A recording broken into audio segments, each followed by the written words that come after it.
Hey, it's Martin. It's been a while, but I am back, and I am excited to be back. And I will be doing a Final Four prediction video. This one is the first game. I know it's probably might upload while the game's going on, but hey, I'm still doing it. I'm very excited about this matchup. I think this has the potential to be a really close game, maybe even go into overtime.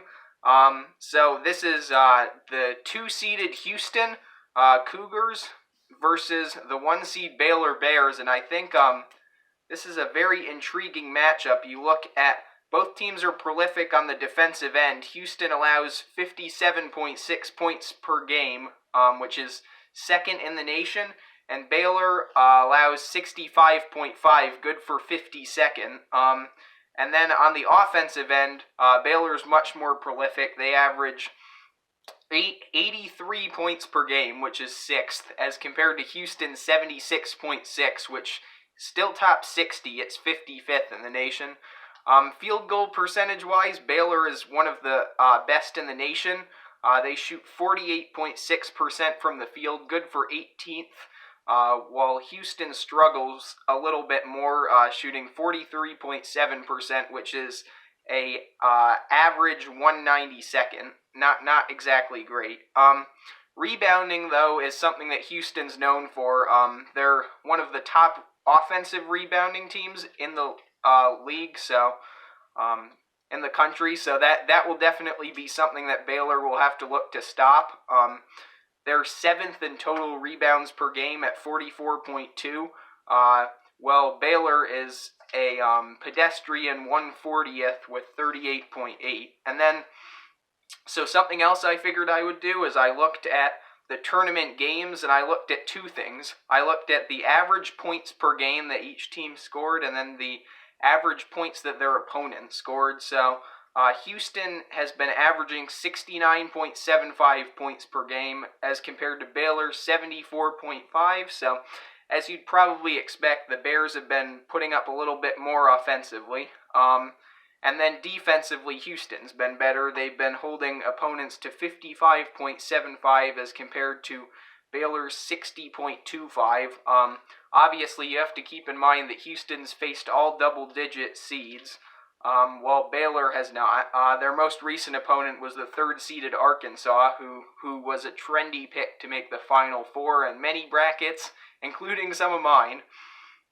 But actually, interestingly, despite Houston's defensive prowess in the tournament, their point differential is 14 points, and Baylor actually has a 14.5 point differential, meaning they're on average beating their opponents by more than Houston, which I thought was interesting. This game, I think it's going to really come down to, can Houston stop Baylor? Because I think Houston can't run with Baylor, but if they can slow them down and hold them, I think if they hold them to under 75, they probably have a chance in this one. I think with what Baylor brings to the table, you got Jared Butler, Maceo Teague, Davion Mitchell. This is going to be a real struggle for Houston.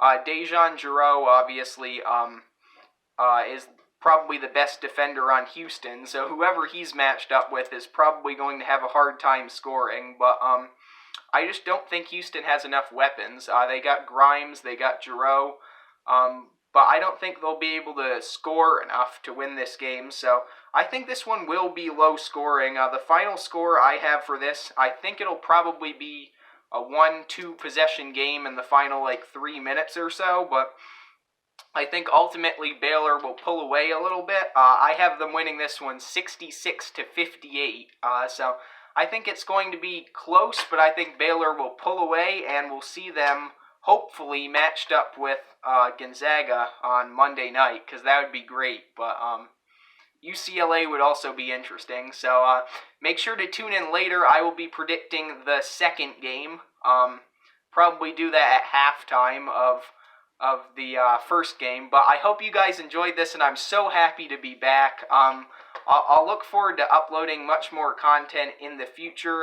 It's been a busy last couple of months. This will also be a busy month, but come May, hopefully it'll be more consistent. So thanks for listening and watching, and make sure to subscribe, turn on notifications, and enjoy the games, because this is really one of the most fun days of the year for sure. This, and then obviously the national championship game on Monday. So make sure to tune in. Both games are on CBS, and I hope you enjoyed.